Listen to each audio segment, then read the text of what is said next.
Buenas chicos, ¿qué tal? Vamos a hacer el ejercicio 5, que es el típico ejercicio del tema de enlace químico, en el que nos dan una serie de sustancias y nos preguntan acerca de propiedades y estructuras. Bueno, lo primero que os quiero destacar es que, fijaos que dice, considera las siguientes sustancias, y no dice considera las siguientes moléculas. ¿Por qué? Porque no todas son moléculas.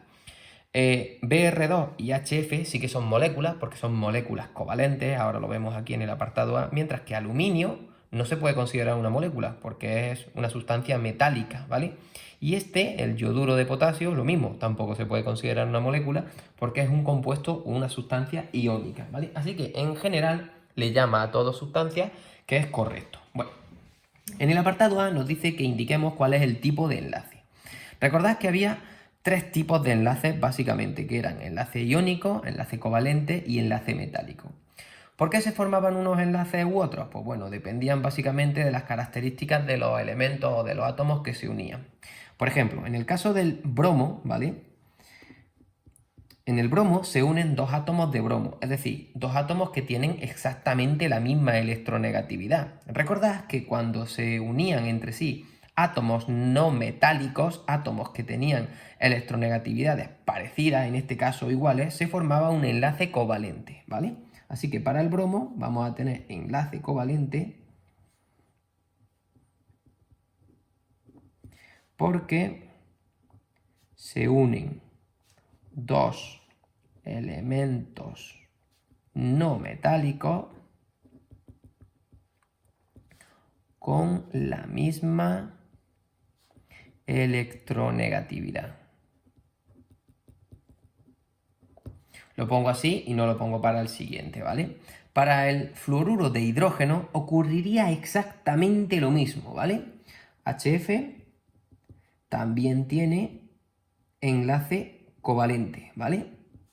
Porque se unen dos elementos no metálicos ahora no es la misma electronegatividad, ¿vale? Con parecidos valores de electronegatividad, ¿vale? Esto de las comillas no se permite en los exámenes, ya lo sabéis, ¿vale?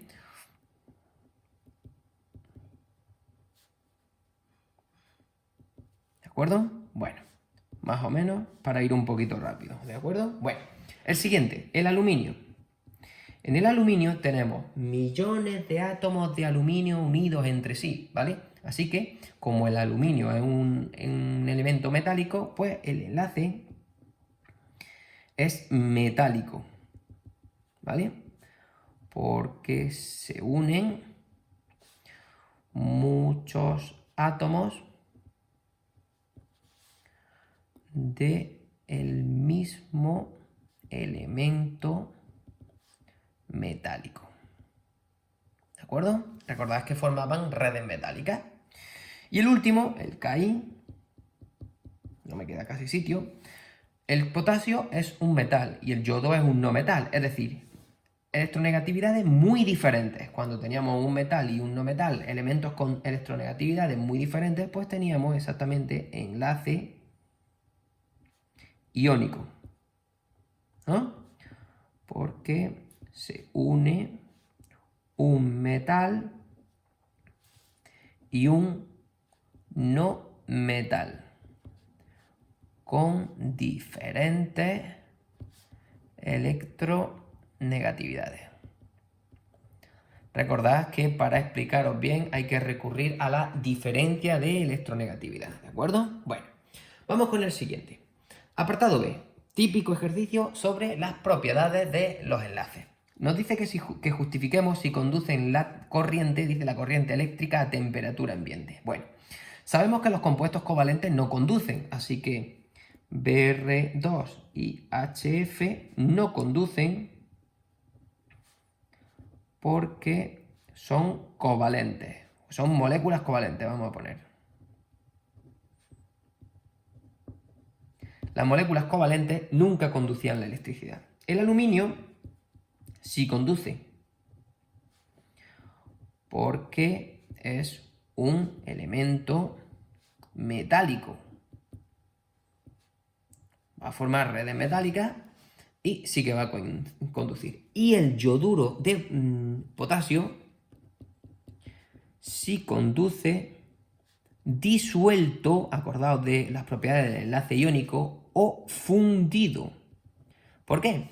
Muy sencillo, esto lo hemos visto. En el yoduro de potasio, cuando estaba en estado sólido, los iones estaban unidos entre sí y no se podían mover. En cambio, cuando estaba disuelto, esos iones quedaban separados en una disolución, los enlaces iónicos se rompían y sí que conducían, ¿vale?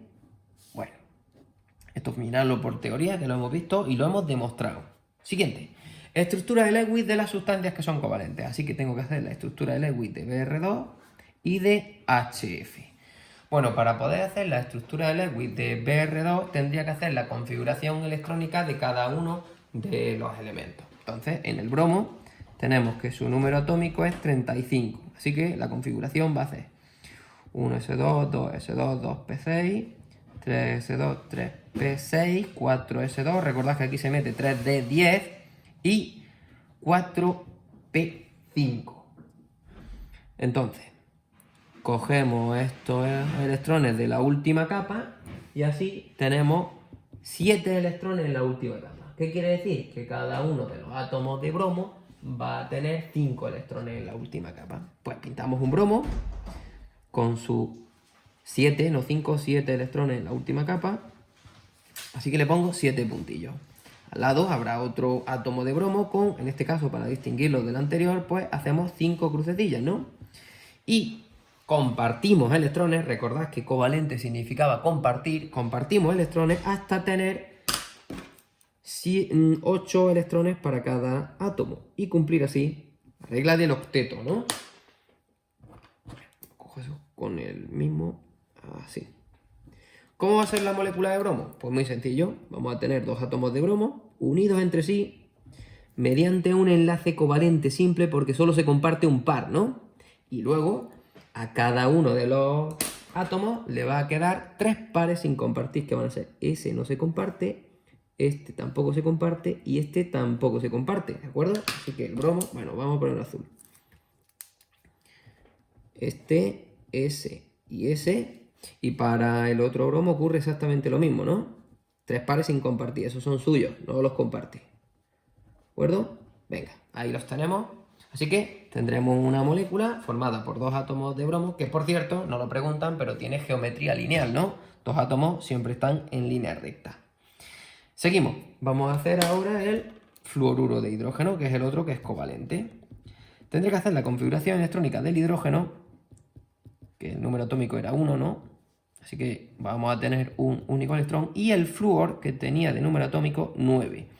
Así que 7 electrones en su última capa, pues muy sencillo. Pintamos el hidrógeno con su electrón, pintamos el flúor con sus 7 electrones, ¿no? Y ahora compartimos para cumplir la regla del octeto. Recordar que el hidrógeno era una excepción, ¿vale? Solo podía tener 2 porque era un poco pequeño, ¿no? Así que, como se comparte un par, vamos a tener un átomo de hidrógeno unido a un átomo de flúor mediante un enlace covalente simple y le quedan 1, 2, 3 pares sin compartir al flúor, igual que le ocurría a el bromo. Están en el mismo grupo, tienen propiedades muy similares. Así que la molécula es una molécula con geometría lineal, ¿no? ¿Vale? ¿Qué forma esa estructura? Bueno, vamos con el apartado D y ya terminamos el ejercicio rápidamente. Dice que justifiquemos si el fluoruro de hidrógeno puede formar puentes de hidrógeno. Pues sí que los puede formar. ¿Por qué? Pues sí los forma porque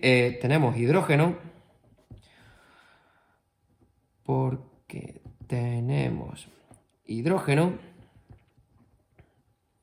unido a un átomo muy pequeño y muy electronegativo, ¿no?